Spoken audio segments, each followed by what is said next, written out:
Hello, Science and Magic YouTube channel. Amanda Levesque here, and I'm going to do a little bit of a different type of video today, one that is more creative and story-based and less centered on specific nervous system education.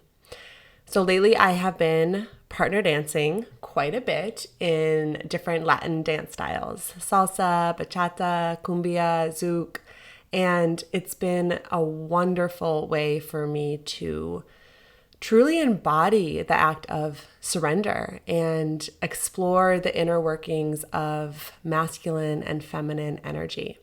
So I want to offer my thoughts around this embodiment as it relates specifically to my experience of partner dancing recently.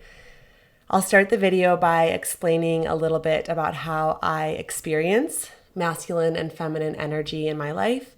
And then the second half will move into a sharing of two big reflections I've uncovered about what I need to animate feminine energy in my own life more fully and within my work. So before I do, I must give credit where credit is due, and I want to give a shout out to Mina Irfan, a friend and teacher for me in this arena. Mina, I want to thank you. You have opened my eyes, you have clarified for me and kind of lifted this veil around some of these concepts around the interplay of masculine and feminine energy. So now I'm putting your teachings into practice by experiencing them in my own life. And if you haven't looked into Mina, I know there's a lot of people who love Mina's work who follow me as well. I will link into her channel and her videos below, as well as a collab that her and I did together earlier this year. So for me, masculine and feminine energy has very little to do with gender. It's quite literally an energy interplay that exists in all life forms and in all bodies. Masculine energy is results-driven, focused. It's oriented around linear time. It is something that offers structure and direction, and it gives energy, sustenance, and safety through the act of providing and through the act of protecting amidst the act of holding a container. Feminine energy is more experience-driven in the now. It's present. It navigates time in a spiral. It offers playfulness and inspiration, creativity, pleasure. And it does this by gracefully and gratefully being and receiving.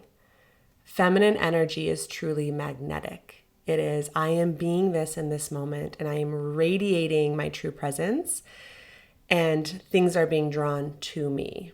Whereas masculine energy is more seeking and direction-oriented, attaining. Like I said, masculine and feminine energy exists in all beings. And as humans, we have both expressions in our body. Every single one of us does. And we oscillate between them at any given time throughout the day and throughout our lives and in our work and in our relationships. And some of us feel more at home residing in masculine energy. And some of us feel more at home residing in feminine energy. And I think others truly enjoy being in both or sliding along the spectrum of these two polarity-based energies. In nature, you could think of feminine energy as being this like cool, sparkly, refreshing water that flows down a creek. That's the feminine energy. Whereas the rocks and the riverbed that the water flows through is the masculine energy that holds and flows and directs the water. When I started to get words around this concept of masculine and feminine being an energy rather than simply a gender or sex, it resonated with me so deeply. I identify in my sexual orientation as pansexual, which means that I am attracted to energy, regardless of sex or gender. But I am very attracted to masculine energy specifically. Just for me, it doesn't matter what body that energy is in. I just know that I love animating my feminine energy in my intimate relationships. I love being led. I love being held. I love being offered a container and a structure to express myself, a structure of safety, a structure of clarity. My partner is a woman, but animates a lot of masculine energy in her body. And we have this amazing polarity between us that works really well for us. So I love experiencing masculine energy from everywhere. And the more I animate my feminine energy of receptivity, of surrender, of softness, of allowing, the more masculine energy around me shows up for me, whether it's within my relationship, whether it's within strangers or acquaintances, whether it's, the universe in general showing up. Ways that this may appear is that when someone, holds a door for me, rather than getting rigid and awkward, I relax, I smile, I make eye contact, and I say thank you from my heart. When a friend buys me a spontaneous gift or treats me to lunch or coffee, I fully receive the gesture by softening my body and expressing my gratitude from a deep place. Maybe I get a random check in the mail from some sort of refund or rebate or something. And when this happens, I take a moment, no matter how big that check is, and I feel appreciation from the universe for the gift of nourishment, of providing.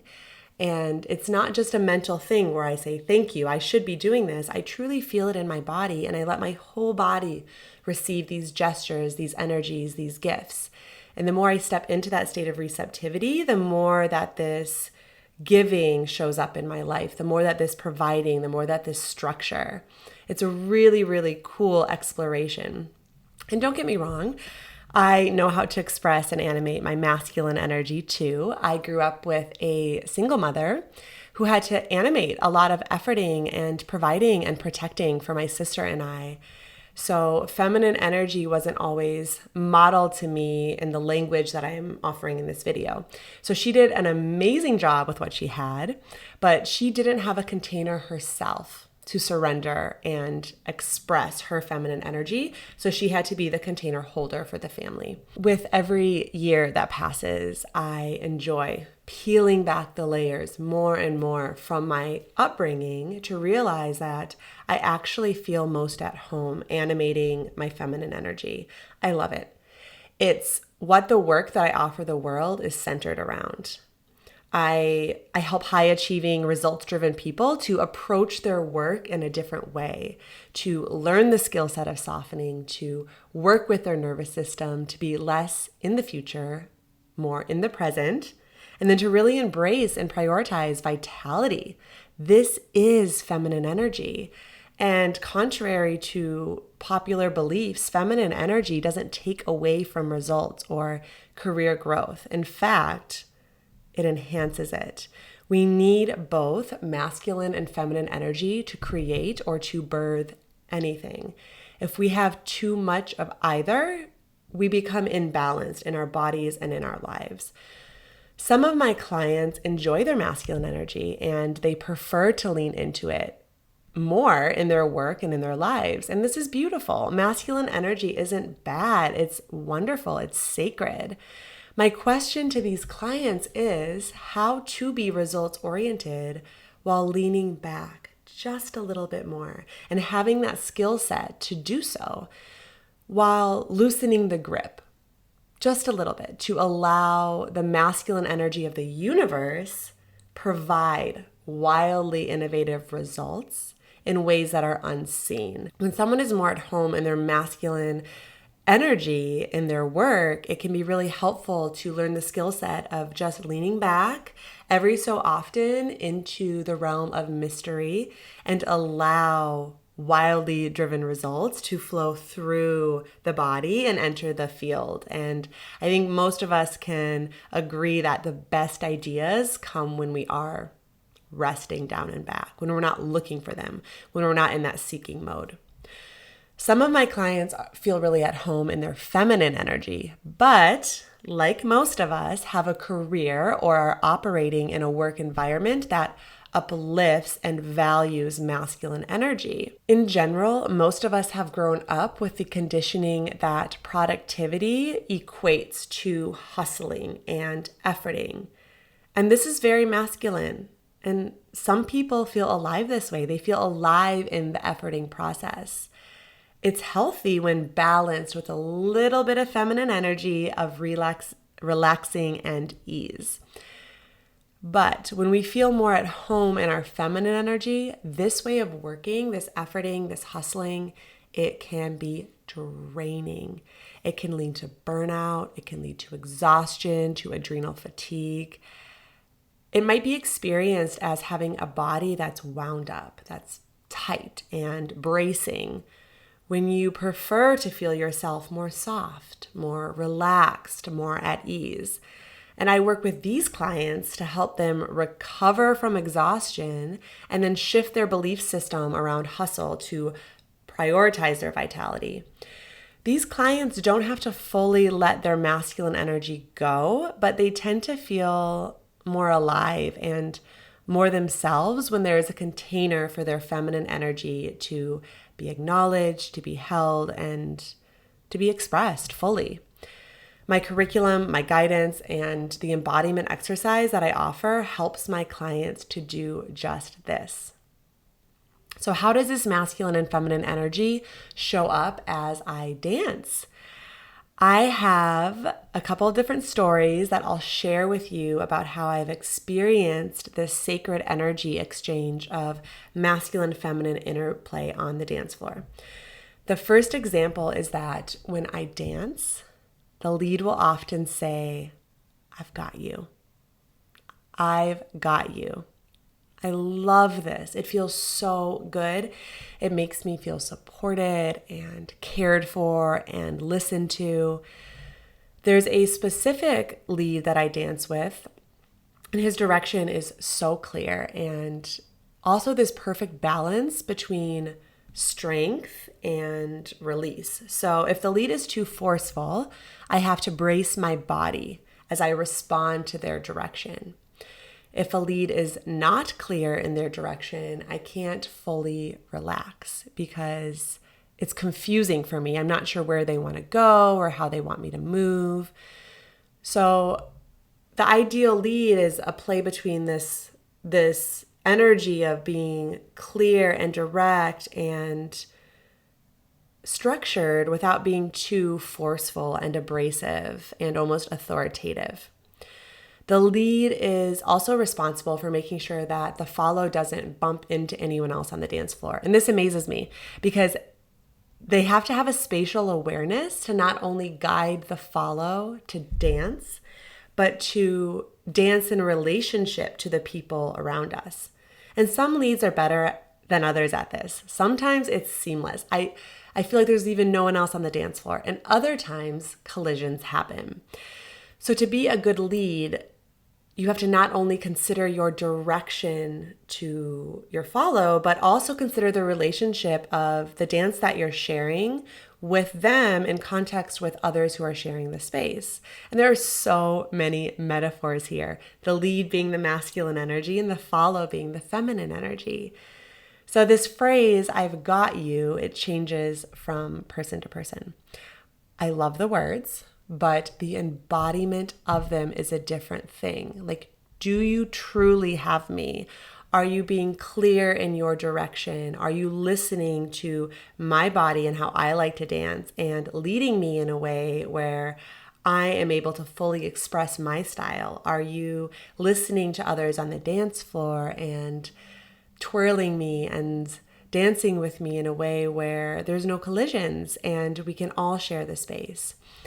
I've been transferring that feeling of being held and having the lead and that masculine energy support me into my experience of the universe. When I'm feeling unsure or off balance or a little disoriented for whatever reason in my life, I feel the universe say to me, "I've got you." And I feel that feeling of being held. Now, I'm a learner by experience. I love learning through somatics. So my body has to experience this. And feeling this embodiment of being held by a masculine energy on the dance floor has helped me tap into that feeling in my life. However, the question that I have been pondering is, what energy am I surrendering to?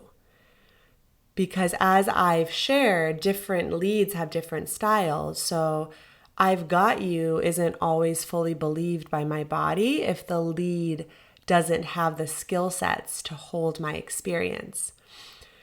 In the context of the dance floor, if the lead says, I've got you, but if their leadership is too forceful or too soft, I truly don't believe it and I don't feel it and I can't relax. There's a part of me that's still braced, that is holding my experience to make sure that I'm dancing or that I'm not colliding into someone else. And this made me reflect on my beliefs about the universe and how the universe works. If I believe that the universe doesn't have my best interests in mind, or that the universe isn't desiring a harmonic relationship of the collective, i.e. the way that we're all dancing on the dance floor, then it will be really, really hard for me to surrender into that energy, into that dance. I will not be able to soften or close my eyes or trust that I'm being led in a way that's best for me and that's best for the people around me.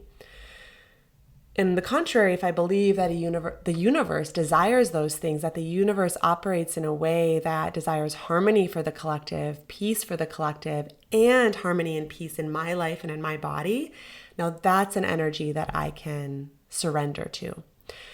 So the first inquiry here is, what are your beliefs about the universe? Are you able to surrender to its energy?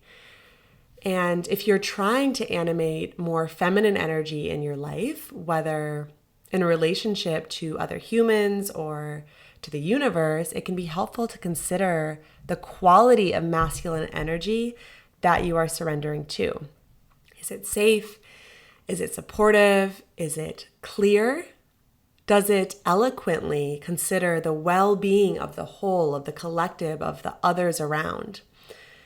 Might be an interesting thing to consider if you're having a hard time surrendering. What are you surrendering to? Is it safe? Second story. Okay. I'm fairly tall for being a female. I'm about 5'8".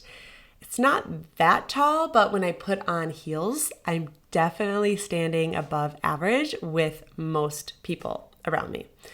And it's interesting because especially men have all sorts of things to say about this. Not always bad, but there's comments made like, oh, wow, you're tall. And I don't always wear heels when I go out dancing, but occasionally it can be fun to do so. I like heels just like a lot of other people like heels. So I was out a couple of weeks ago and a lead asked me to dance. We were about to start, the music was about to start, and he commented on my height. He said, "Why are you so tall? You're so tall, it's scaring people." I thought this was so interesting because he was actually on the taller side himself. I was a little bit taller than him with heels, but I dance with many leads who are way shorter than me and don't say anything about my height. It doesn't faze them. So it seemed that this particular person had a hard time with me being a little taller than him, that it triggered his insecurity. And since my intention when I dance at this current phase in my life is to animate my feminine energy in the fullest way possible, I really didn't feel like he could hold my feminine energy. And his comment was honestly a little bit rude, so I excused myself from dancing with him. In contrast, there was a very, very short man standing next to me that same night, and his friend pointed at us both and laughed at our height difference. It was comical. I have a light heart about it. And this man shrugged his shoulders, held out his hand, and invited me for a dance. We had a blast. I'm sure we looked funny by societal standards on the outside, but neither of us cared. And I felt held by his masculine energy, despite the bodies we were both in. And we can't help what bodies we were born into, but we are energetic beings. And This energy of masculine, feminine interplay, this divine exchange, can be animated in any body if that body's willing to receive it and to play with it and to explore it.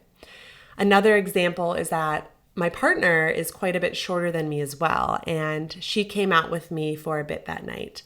I had heels on, so our height difference was pretty dramatic. As we were getting ready, we stood in the mirror and we laughed a bit about it. But she wrapped her arm around my waist and she puffed up her chest and she said, "Eat your heart out."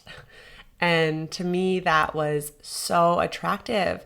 I felt held. I felt like she could be with and provide a container for all of my feminine energy. So the question when considering masculine energy is, can you hold me? Can you hold all of my feminine energy in all its expression, in all its height, in all its landscape? And this goes beyond the physical body that we're in, which is what I'm using as a metaphor in these examples. But if the masculine energy doesn't have a container that's big enough, that's confident enough to hold the full expression of you, then it's not for you. And there doesn't need to be a judgment about it or any right or wrong associated with a particular relationship or connection that you're considering in this reflection. But, like the man who asked me to dance, who couldn't hold my height, who told me that it was scary, just move on. It's not for you. You will find masculine energy that can hold you. You will enjoy an interplay, a dance of energy that is for you in a container that's big enough. So, I'm curious what you thought of this video. It's a little bit different than my other ones, and it's the first time that I've really articulated this interplay of how I experience masculine and feminine energy in a public way. So let me know in the comments, give this video a like if you found value in it. That really helps this information be spread in a way that's organic by helping other people who resonate with it find it. And if you want me to share more about this interplay of energy, let me know. Let me know in the comments. My work is quite literally completely centered around the animation of feminine energy, even though I don't use that language. I use language that's more geared towards nervous system education and relaxing and things like that. But I do help people balance out their state of achieving and striving and being results driven and goal oriented. And all of these are very masculine energies, not bad. But I help them to step into the energy of softening and allowing and surrendering. And we can talk about that transition all day with our minds. We can hear the information, but it truly takes nervous system education and putting it into practice to apply it to our lives. So I use my background in neuroscience. I have a decade underneath my belt of teaching yoga.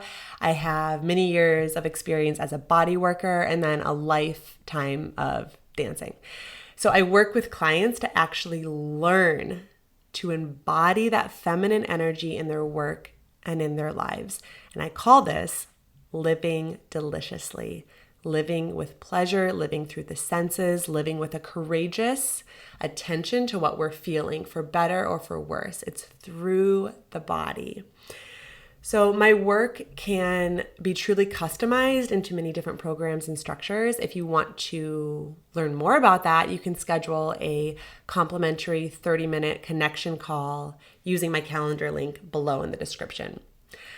These calls are used for me to know more about you too. I'd be curious to learn more about you, your unique nervous system, and to see if there's any way that I could extend my skill sets and my offerings to help you animate more feminine energy in your work and in your life. So thank you for taking the time to listen to this. And I hope that you have a beautiful day. I'll see you